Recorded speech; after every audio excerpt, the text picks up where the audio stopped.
All right.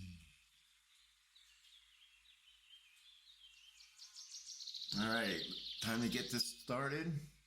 Let's see if we last longer than a minute. Yesterday we were having serious issues with being kicked off every 6 minutes. I'm using my phone to do my streaming because I don't have internet in my new studio yet, so it's been a little bit of a challenge. So we'll see how it does today. Yesterday when a storm comes through, basically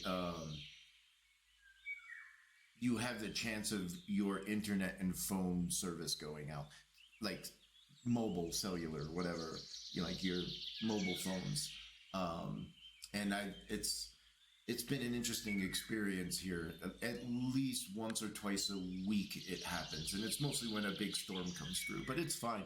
I've actually been enjoying it because the storms come through and it gives me space where I'm just not plugged in, and I'm enjoying the downtimes. And yes, I am been plugged in. I think we had this conversation yesterday. We make a big stink about being on the internet with our phones and fully connected all of the time, and we act like it's, oh my God, society is falling apart. But you have to remember one thing. If I was to have my business 70 years ago, I would have to be in a shop, and I would have to be in that shop continuously, and I would be chained to that shop on that street in that town, and I would have to be there every day to sell my things and to meet with my clients, because that would be the only way that I would be able to communicate with them. So I look at that compared to having to be sort of connected to the internet all the time. Yes, I'm connected to the internet all the time and I have to run a business through it, but I can do that anywhere. I'm free to do that wherever. Whereas 70 years ago, I would be chained to a storefront.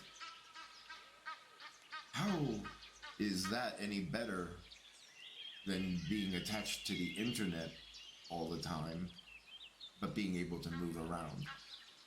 So it's a matter of perspective. I would definitely take the being connected to the internet and having to talk to my clients through the phone, but I can do it in the mountains. I can do it at a lake. I can do it on a boat. I can do it in the road. I don't know why I went there.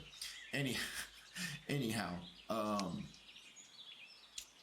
the thought of being 70 years ago, having to be chained to a shop and never being able to leave that, even 30 years ago.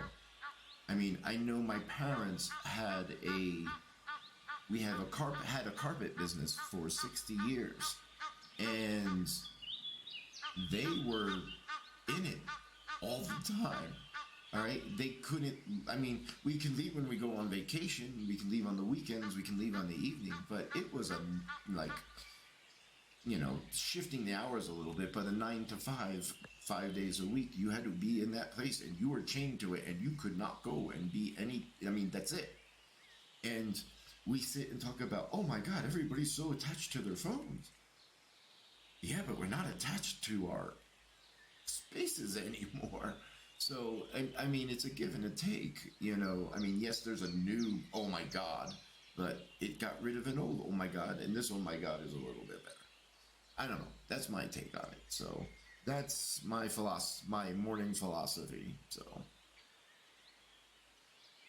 But I hope you are all doing well, and we're good. We have made it to 6 minutes, and I'm very happy. So far so good. I am going to have to, I hate to say it, but I'm gonna have to get Starlink. I have to keep reminding myself that SpaceX and Starlink isn't Elon Musk. Elon Musk is just the poster boy, and that SpaceX is actually a respectable company, and Starlink is semi-respectable. I just don't. I don't know. I don't want to go into that today, but I think Elon Musk is just being a little baby. I I don't know. I've lost all respect for him.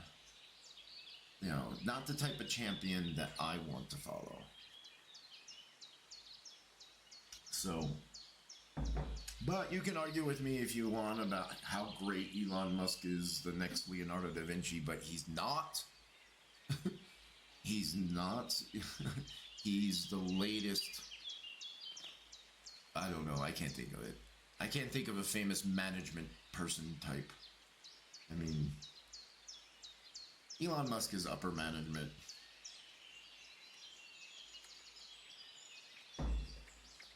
I mean, he just has a knack for being at the right place at the right time and having the privilege of having a source of money that he can put towards it. So, um, yeah. Anyway, I don't know what I was talking about. See, he's just. I think it's probably just because of Threads.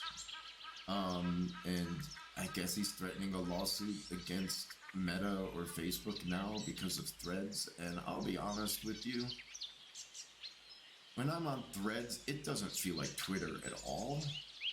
I mean, just the interface. I mean, the interface on Twitter was so cumbersome and awkward, and I hated using it. Trying to post photos on Twitter was like a hemorrhoid. And,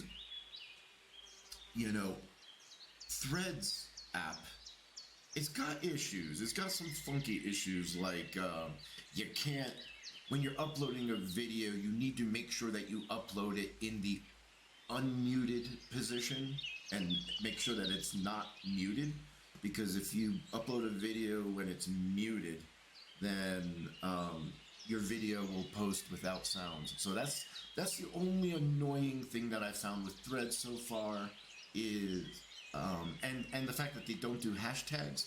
But I'm also kind of like not getting into using the hashtags, because it just feels like hashtags, it just feels like there's just advertisements on all of my posts. Like, you're at a baseball game and you're surrounded by billboards, or you go to a thing and you're surrounded by billboards, and it's there's just a authentic feel to Threads that I hope it keeps, and I hope the community maintains. And I've always been adamant about this, that the biggest problem that people have with social media is that they don't maintain and curate their algorithms. They just let their algorithms go wild. And I bet these people are the types of people that have messy rooms and they just leave shit everywhere. They don't maintain or clean up after themselves. At least that's my opinion. Because I curate heavily my algorithms. I'm very careful of what I go to, because I only go see the things that I'm interested in. I'm very, very careful at not falling for clickbait.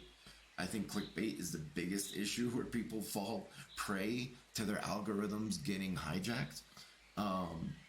So, the thing that I found is, if you're very, very careful with your algorithm and what you search for, and you focus it on only the things that specifically that you're interested in, the feed or the news reel comes back to you with all of the things that you're interested in. It's like everybody's has this, oh my God, the algorithm. No, the algorithm is just a mirror that's reflecting you. You should really be looking at yourself before you start blaming the algorithm, because the algorithm is just giving you what you're asking for. So, I mean, that's my opinion.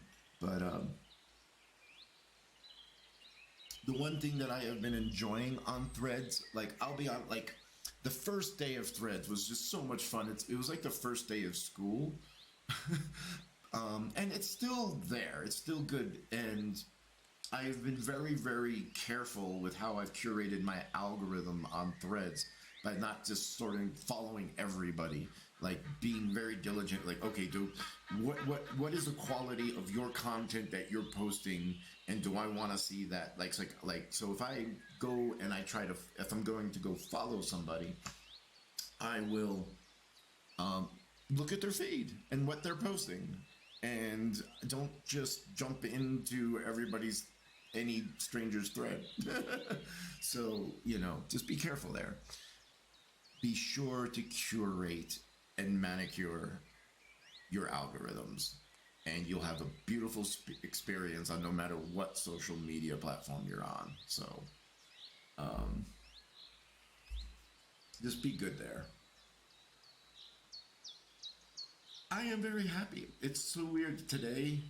It was the storm. Yesterday, it was the storm. So, and not that I mind it, because I always break for storms, because I don't know, there's something about a storm where it's just the energy, just this raw, chaotic energy that is flowing through the system that charges you up. And just like, I know some people, storms are the scariest things in the world, and I can understand that. But for me, it's like, if there's a storm, I'm running outside and running around and playing in it, and it just, I don't know, like harnessing that energy. It's just, it charges, it electrifies.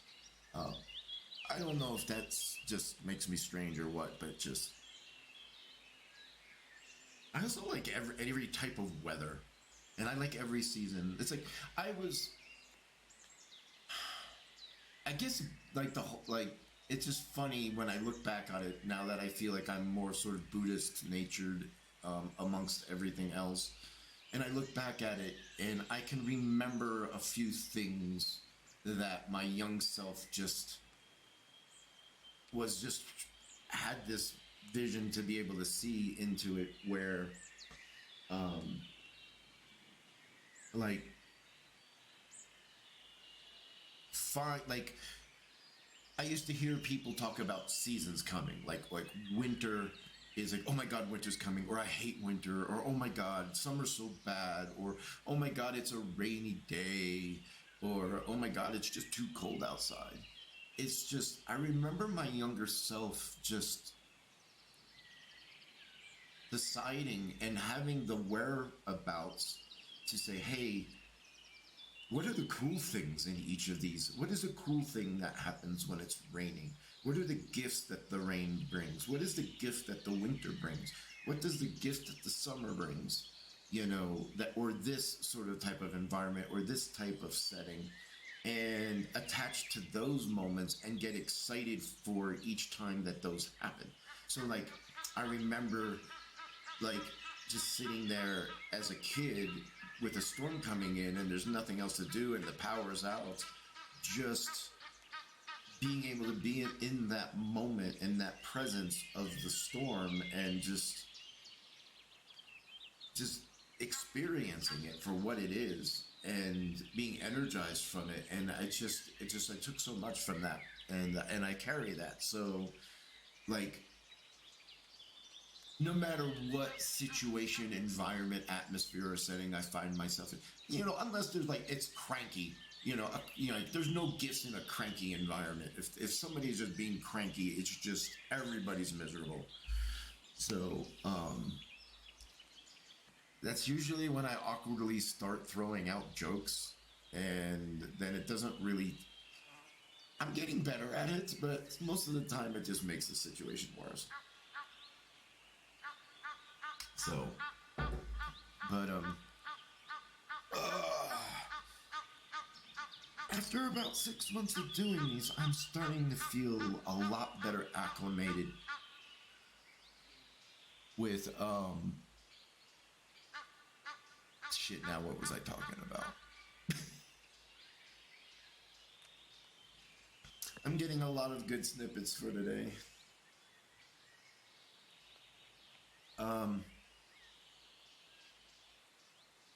Oh God, I gotta head back to Atlanta in a few days, so that's coming up, and not very much. Well, let me rephrase that. I I think I say that just for attention. Um, I want to be, in all honesty, not that I have any remorse towards Atlanta. I love Atlanta. I love my friends and community in Atlanta, and I miss them. I miss them so much here. But I'm also kind of living with, like, one foot in one boat and one foot in another boat, and the boats are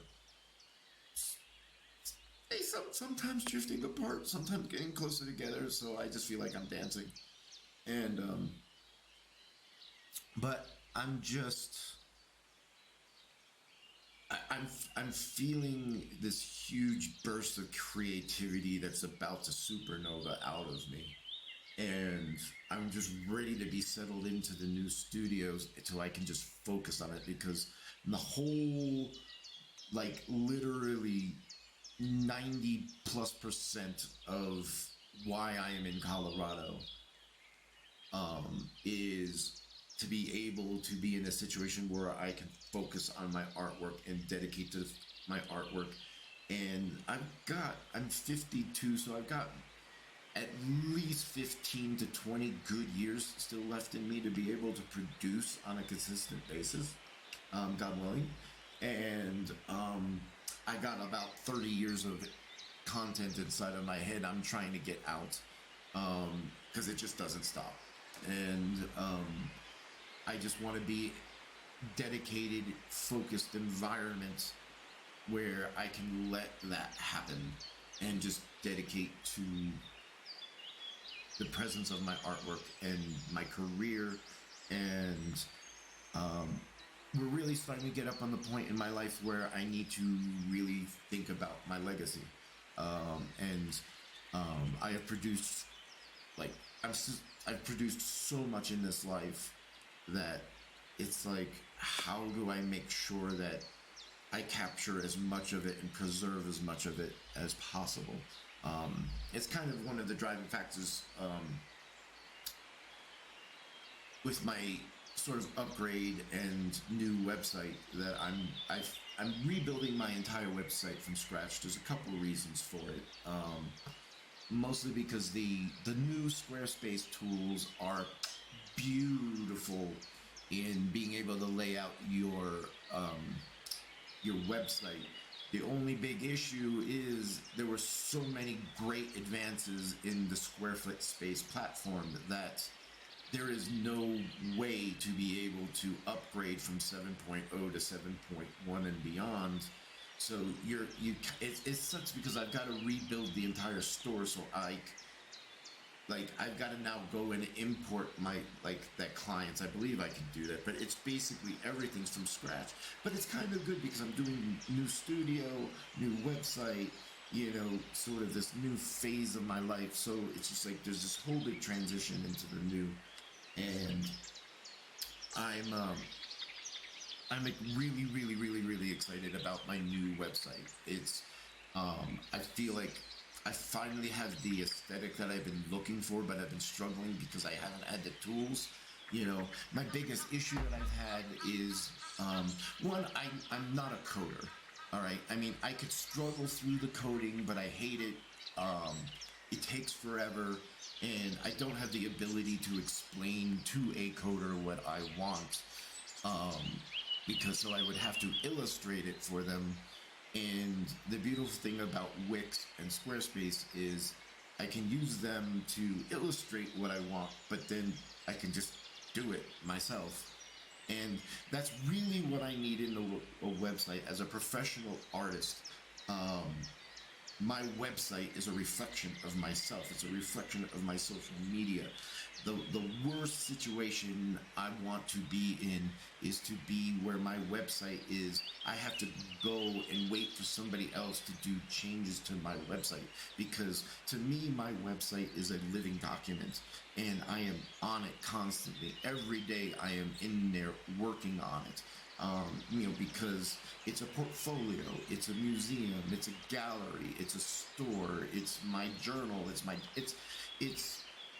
website is my artistic presence on the digital domain. And I want to be able to communicate to my audience through my website efficiently. And I'm really, really tired of like, well, I can do this, but then I have to have a mailing list here, and then I have to put all of my photos here, and then I gotta link it in, and I gotta put the videos over on this platform.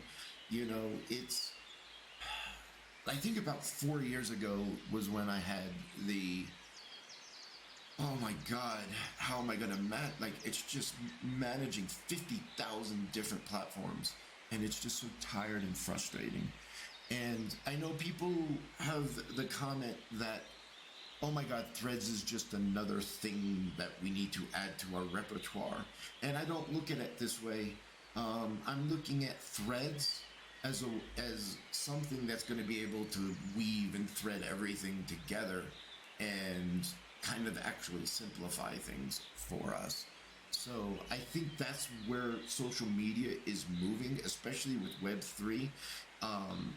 I think with Web3, where we're going with it is, like, for me, my website's going to be my store that's on Main Street, America, or Main Street, any small town in the world. My digital shop, I want everything funneled there and everything to tie back to there, and to be able to control everything from there is ultimately what I want. So, and I ultimately see my website, especially when it moves into Web3, being a virtual 3D environment if you want to. You can keep it as the 2D environment if you want, but if you want to go into a 3D experience of my website, which means that you go through and you experience the artwork in interesting ways. But I'm still working on that tech. I'm using Unreal Engine to build my 3D gallery for my website. That's still about a year or two off because I just don't have the time to dedicate to the learning curve. So it's a slow drive for me on that one. So, but anyhow, I think I'm gonna move into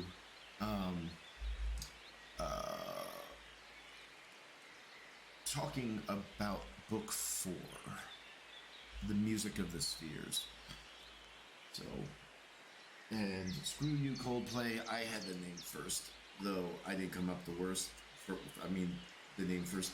The term music of the spheres is Ptolemaic, which means it comes from Ptolemy, and Ptolemy's whole concept of the planets and the way the solar system was back in ancient Greece, Alexandria, Great Library of Alexandria times,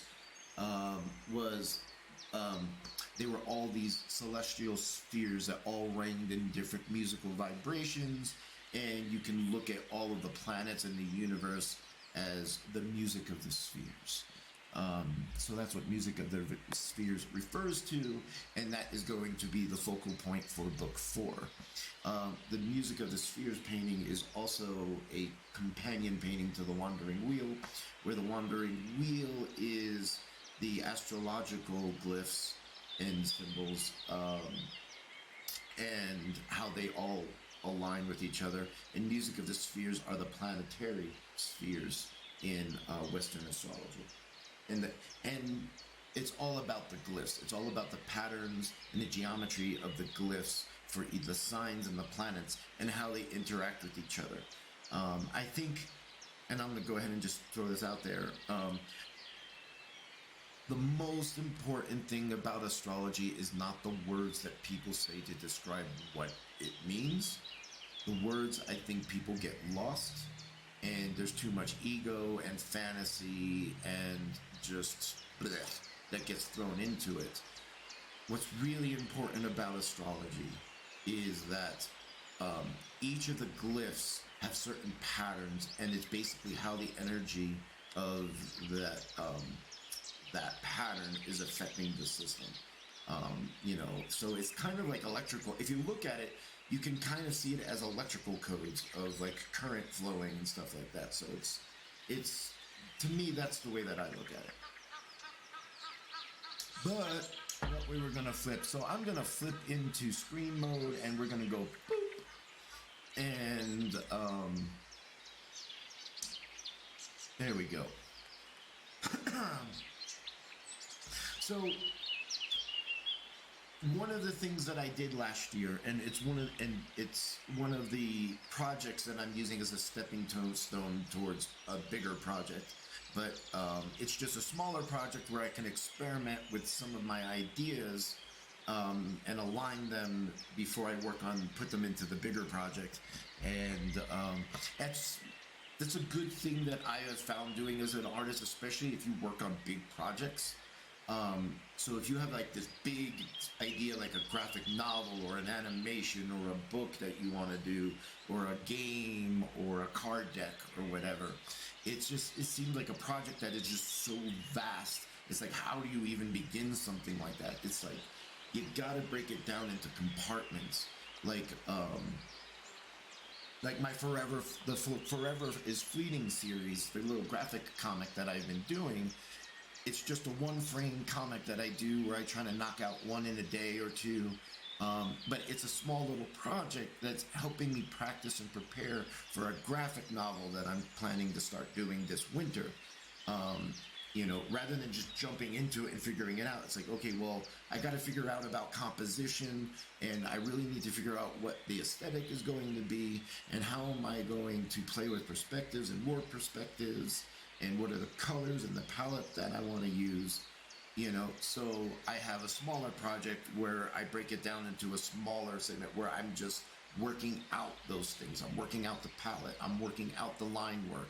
I'm working out the composition. I'm working out how I'm doing the frame, working out the font of the writing. So there's all of these little things that you got to keep consistent through the project. So it's just like, okay, I got the font down. I've got the way that I'm going to do the frames and the composition, so that when I start in the winter, I'm not just really just starting bare cold. I'm set and ready to go, and that's one of the it's almost like timing and cooking. It's just like you got to learn how to time things with bigger projects. One of the biggest sort of blocks that I had to get as a starting out artist was there was this huge misconception that when I sat down at the canvas to paint something, I needed to finish the entire painting in one sitting. And that was a struggle. Because what would happen is, like, I would spend 8 to 12 hours on a painting, starting a painting. And then I would try to push really, really, really hard to get it all done in one day. And then, you don't. And then it sets in a sort of sense of disappointment because you attach to yourself this idea where I was going to finish this painting in the day. And then you become sort of depressed with it. And then the next day, you can't jump back on it, and you don't know how to get back to where you were the night before, and then it just sits. And then you go and you work on a new painting. And then it gets to the point where you've got about 35 paintings that you've all started, and nothing is getting finished. So it's like, how do I develop within the process the means and to rectify that, to fix that? And, that was one of the biggest issues that I had to get through. As I went 2 or 3 years where I just was starting paintings, but I was never finishing paintings. So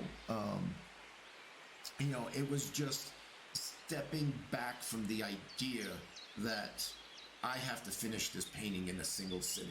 I have to go to this event and I'm painting live, and if I don't finish this painting by the end of the event, it's a failure. You gotta get that out of your head. You gotta get that away. You gotta just that's not a thing. It's you making yourself miserable is what it's doing. But you don't know because it's all new to you, and it's a new experience. And I think one of the biggest misconceptions that we get with art, like at least when I was growing up, is my experience with art in the 80s, sort of middle school, high school, is you just go to a gallery and you see a painting on the wall, or you see an image of it somewhere in a book, and you don't know anything about the process of it, and you're told that this artist was just born with this gift and they just basically pooped it out in a day. And that's just so unreal.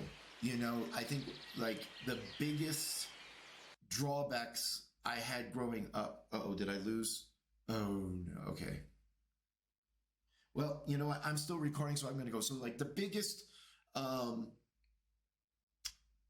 issue that I saw growing up learning about art was the fact that you don't see the process. You don't see the agony and the ecstasy that the artist goes through. You just see the final product in the museum or the gallery or the book, and it's just like magic to you. But there's a grinding drive behind all of those pieces tied to what that artist was experiencing at that moment that they were painting that was never able to be captured.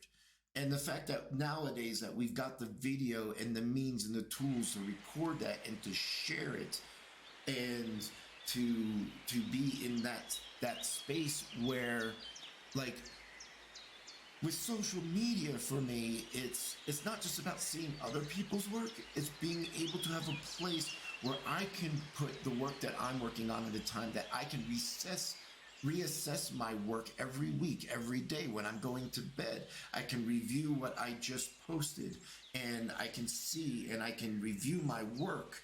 And that's the thing, that as an artist, what I love about social media is my social media is sort of like a journal gallery.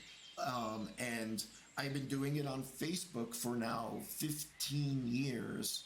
And I've got 15 years of content saved there. And every day there's a memory of 15 years of my content, of seeing artwork that I've done in the past that I can reconnect to, I can reassess. And with artwork, to me, my memories get attached to my pieces, and I can recall things. And my artwork over time, over the course of decades, is allowing me to retain memory, to retain thoughts, to retain my ideas in a much simpler, easier pattern. Because when we attach our memories to abstract language, we're attaching our memories to emptiness, actually. But when we attach our memories to pattern and images and vibrations and all of that, and into the process of creating that, then what's happening is those memories are going deeper into our minds and into our brains and our like electrical field of neurons. I'm just speaking from the butt right now, so it's all coming out. And when we attach the memories to those images, and now that we've got access to it, over 15 years of Facebook memories, I'm remembering more. It's a bit easier tool to remember things. So I again, like I was talking about earlier in this episode, with like weather and storms and everybody complaining about, oh, it's cold, it's winter, oh, it's hot, it's summer, oh, it's raining, oh, it's snowing, oh, it's dreary, oh, it's foggy, oh, it's too bright, but rather each of those events brings in a special space that you can thrive in and enjoy that moment. So, it's with social media, it's so many gifts are being given to us, but everybody's complaining about what is being lost. But then, like I said, what's earlier is like, yes, we are on our phones a lot more than we would ever have thought of. But 30 to 40 years ago, every human being that was trying to sell something was anchored to a storefront shop and would not be able to leave it all day long. They would have to be there all day long, all week long, with just a little bit of reprieves of being able to escape it. It's like we're complaining about being attached to phones, but we're forgetting about having to be anchored into a prison cell to be able to make a living. You can have that. If that's where you want to go back to, you go back there. Get out of my way. I want this. Because you know what? Yes, I am attached to the internet. But you know what? I can be attached to the internet in the mountains, on the ocean, and I have the ability to shut it off when I need to. But I enjoy it because it's also an extension of myself, because it's, social media is reflecting me back at myself as a tool that I've never had before growing up. I can reassess myself. I can study myself. I can then see what I did wrong. I can look at my posts from 10 years ago and be like, oh my God, I actually talk like that? And it gives you this means of being now that I've been on social media for 20 years, I can see a recorded history, a recorded historical path of my evolution that I could study, and I hope that in the afterlife that we get to this place where we recorded all of it so we can review it. So, and then figure out how to get better for the next life. Because, I'm sorry, I don't believe in this is a one-shot deal. There's to me, there is more self-evident experience that our lives are multiple than that this is a one-shot deal. It just doesn't make any sense in the way how I see the universe is built from the bottom up. It doesn't make any sense because everything is cyclical and everything doesn't cease to exist in this universe. It always transforms. You just need to learn how to save your memories. That's the problem. You're putting your memory, everybody puts their memories, like I said earlier, into abstract language and not into the patterns and images of the memories that they're trying to maintain in their lives. So they forget it. So they think it's only a one-time deal. I've been living this life many times.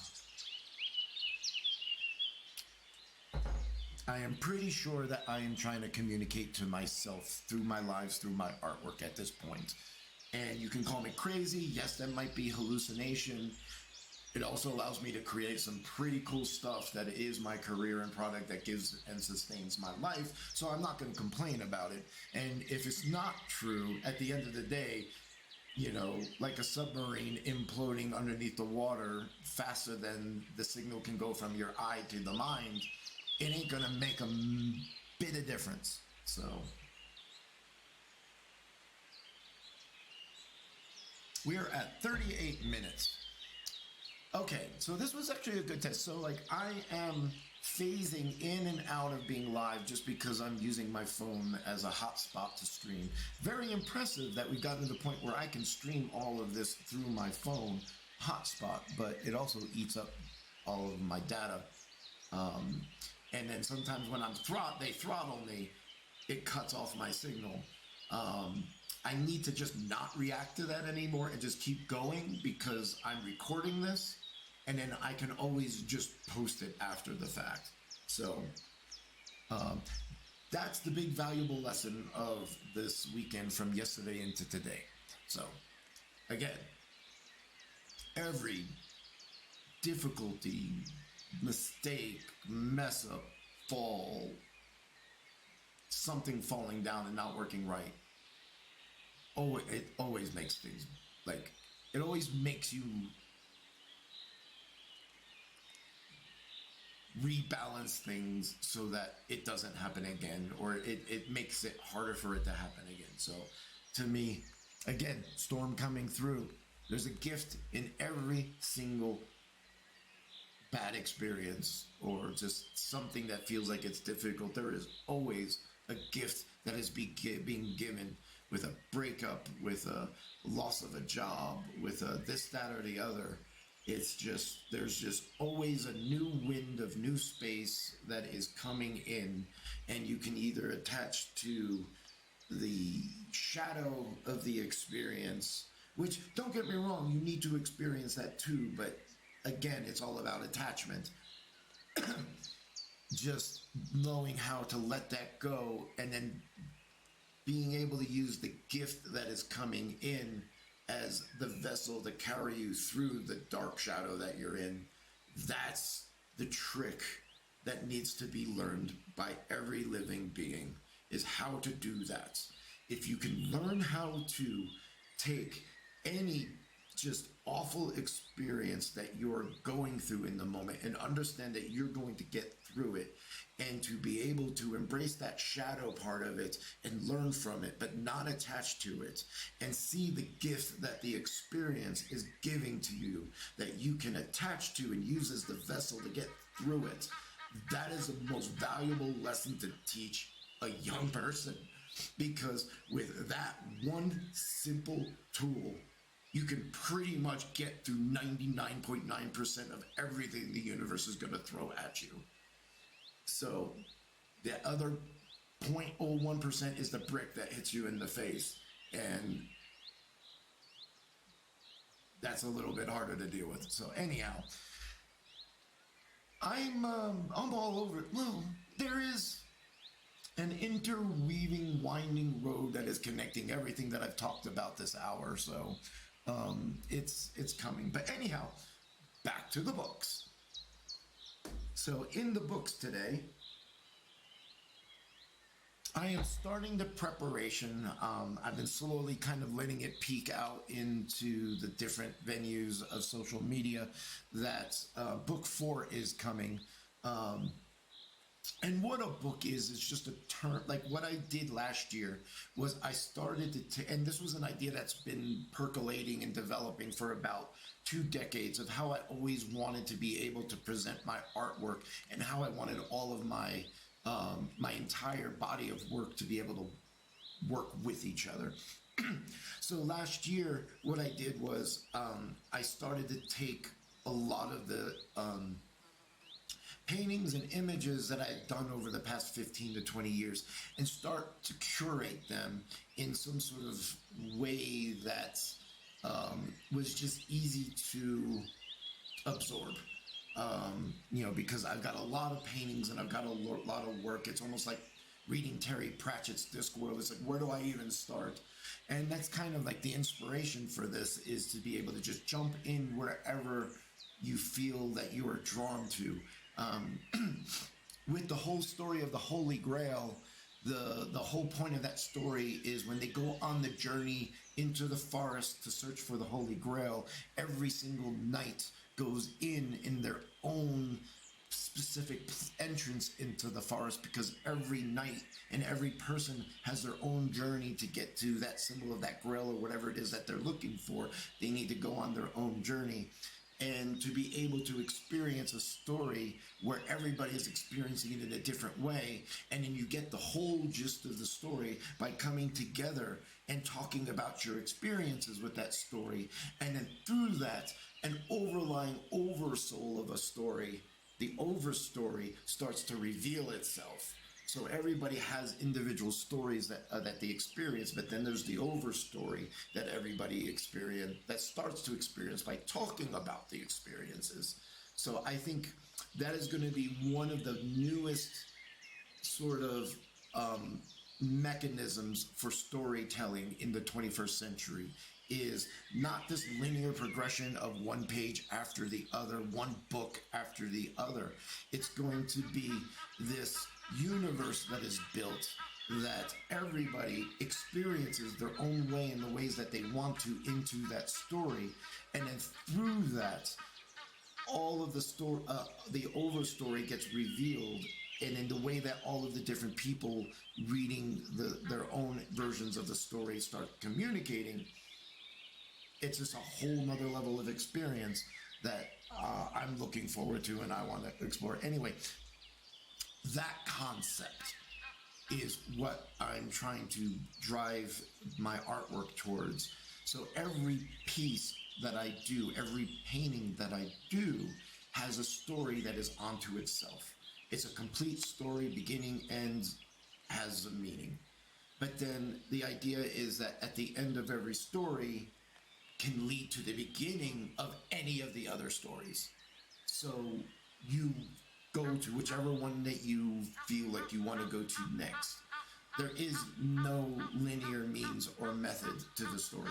You just go with the idea that it starts to reveal as you start taking the steps into that world. The overstory starts revealing itself to you, but in the way that it reveals to you. But you will not get everything because you're not seeing everything. So there is other people that like you might like, oh, hey, you're into that. Oh my God, I didn't know that. And then you find a whole nother thread that you can go through and you explore the story in a completely different way. And it's getting these multiple perspectives of this one burning idea that really gives you a thorough understanding of it. And that's what, as a storyteller, we are after. So book one, and each of these books, and book is ultimately they're going to be books with the stories written out. But right now it's all just starting with the images, and right now you can get them through as stickers. The next step is ultimately I want to create what are called story cards, which is an Oracle-ish type of idea where you can use these cards, and the idea is that they're meant to be able to play a story back at you that hopefully will help you with a design block or something that you're struggling through or trying to understand. And the idea is that the cards are meant to jog your mind, to be able to shake it up a little bit, to be able to see the situation in a different perspective. So that's the basic design of this. So, and then each of these little hexagons are a story unto themselves. And then each of the books are a story unto themselves. And then all of the books are the overstory of it all. So there's different levels of this hierarchy of this story that is ultimately being told. And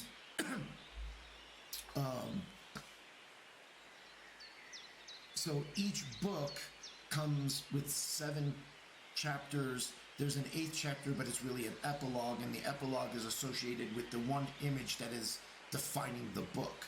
So if you look at the book, and there's a color associated with each of the books because the colors are important, and then also how the colors relate with each other is a language unto itself.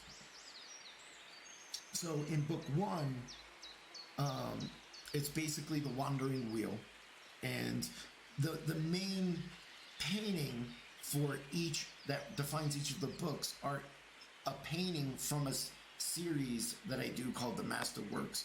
And my Masterworks series is sort of like my Book of Shadows. It's all of the, if you ever want to really understand my approach to painting, you study the Masterworks, because I'm putting all of my techniques and all of the language and symbolism and all of the meanings behind all of my paintings are going strictly into those paintings and how they all connect with each other. So the first one is Wandering Wheel, and then it's got 7 pieces, and then book 2 is the Sunstone, and then 7 pieces, and then the Kala Chakra, and then 7 pieces. And then Music of the Spheres is going to be book 4. And if you can tell, like, I'm already starting to map out future books. I'm trying to have book 4 ready for this fall. I've got some, you can get, if you're watching this video, I'll get you all a little sneak peek. Some of the pieces that are going to become, book 4 is going to be called Music of the Spheres.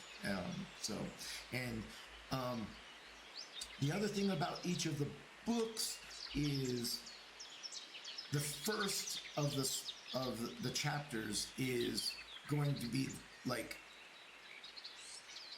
there's a divine essence or metaphor that I'm associating with each of the books. In book 1, it's Ganesh. In book 2, it's Tlaloc, who's the rain god in Aztec. In the Kala Chakra, it's the Buddha. And in book 4, with the Music of the Spheres, it's going to be Hanuman. Is going to be the divine essence that's going to percolate, or the divine metaphor. I like that. The divine metaphor that will percolate through the chapters in each of the books. I like that word. Percolate is such a good word that I like to use when I'm trying to talk about how ideas just bubble up to the surface and how they just kind of interact with other bubbles of ideas as they're all going up to the surface. So, percolate. I percolate ideas.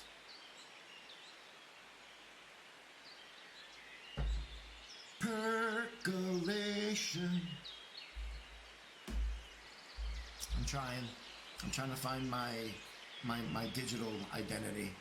So it's taken them.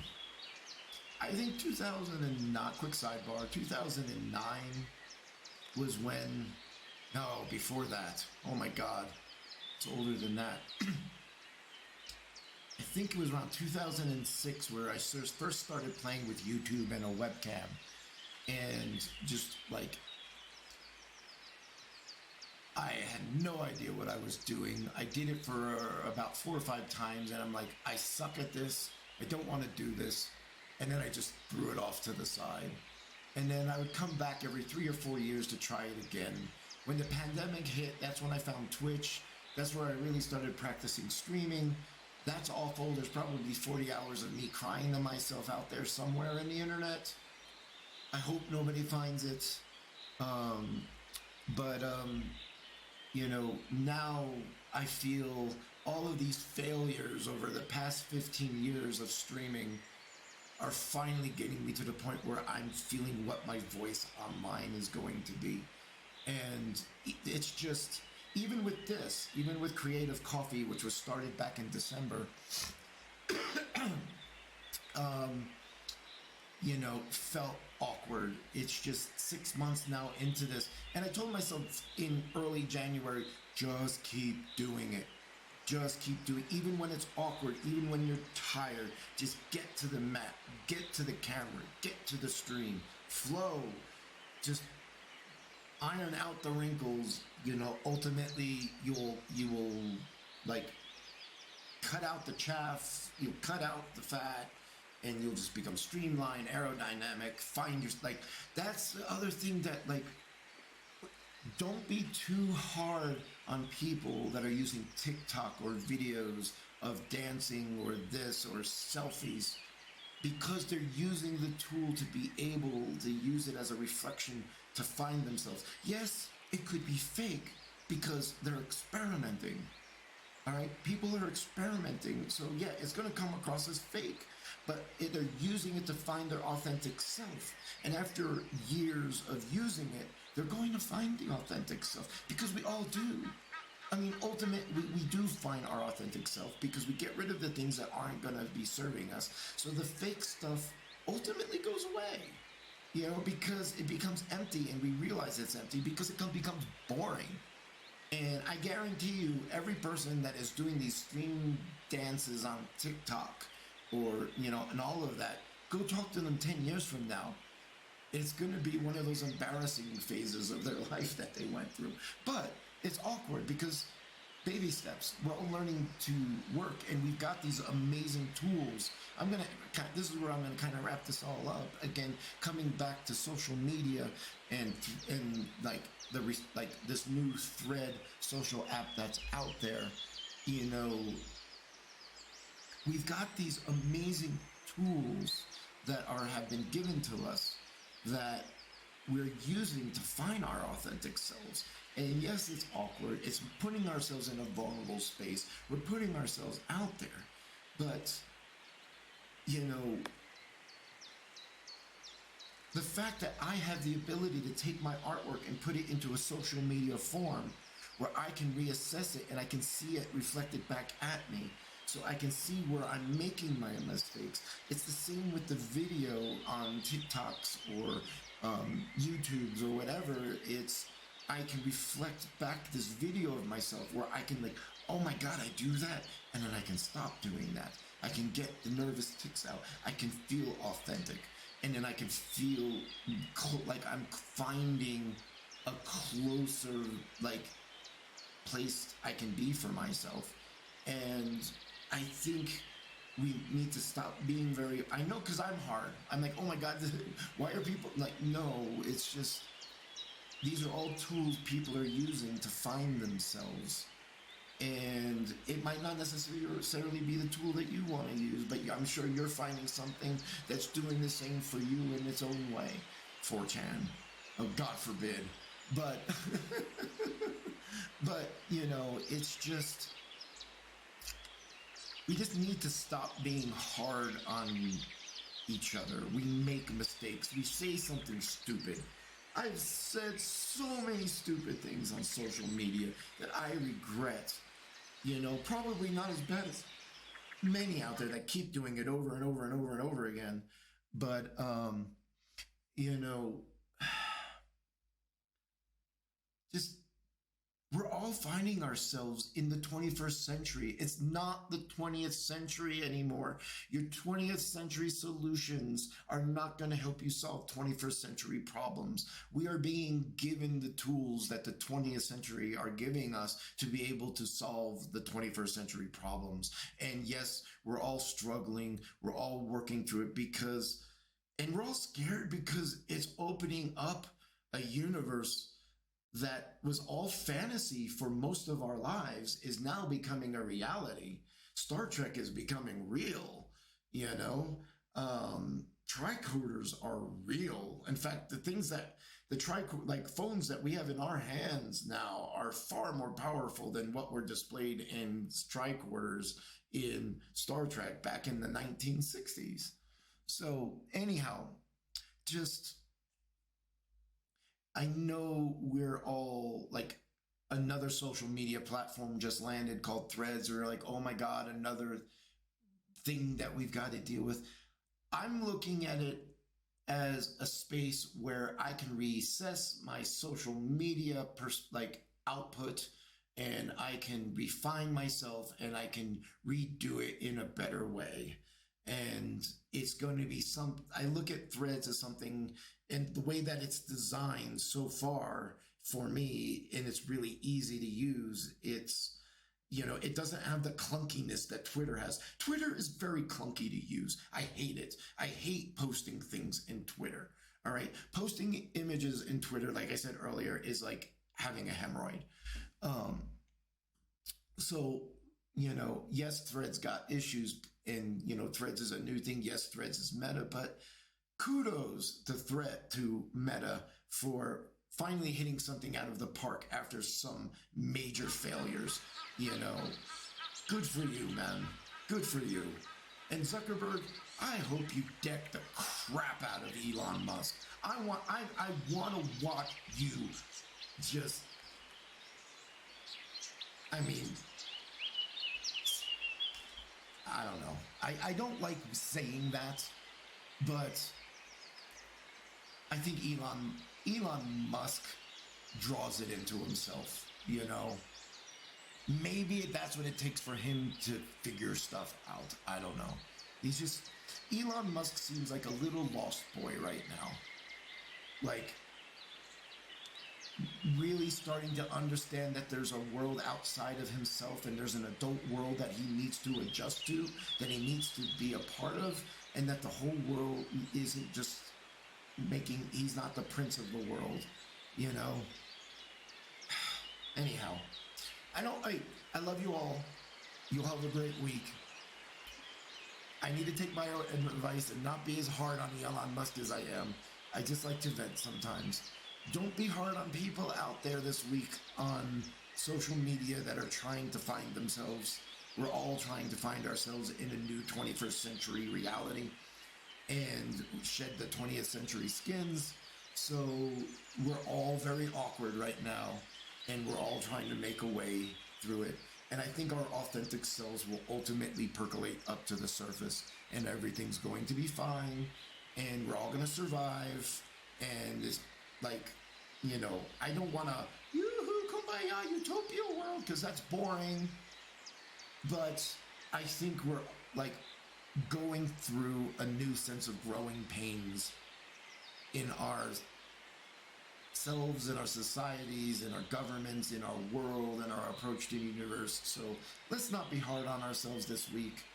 You know, at least give people give at least 3 passes before you start venting. It's like picking up 3 pieces of trash every day. Just give people some space and save the venting for when it's needed. Like you need to save the word sorry for when it's really needed. Don't say sorry anymore. Say surprise. It makes all the difference in the world. You walk in on somebody in the bathroom, you don't say sorry, you say surprise, and you walk out. You drop a plate, you go surprise. It makes the experience that much better. But let's end on a positive note. Love you all. I'll see you next week. I promise you, do you understand? I promise you things are going to get better. I will get better. It's all going to get better. Trust me. No, don't trust me. Don't trust me. I don't want that fucking karma, and I don't want that responsibility. Trust yourselves. Good day, good night, good morning. Boop.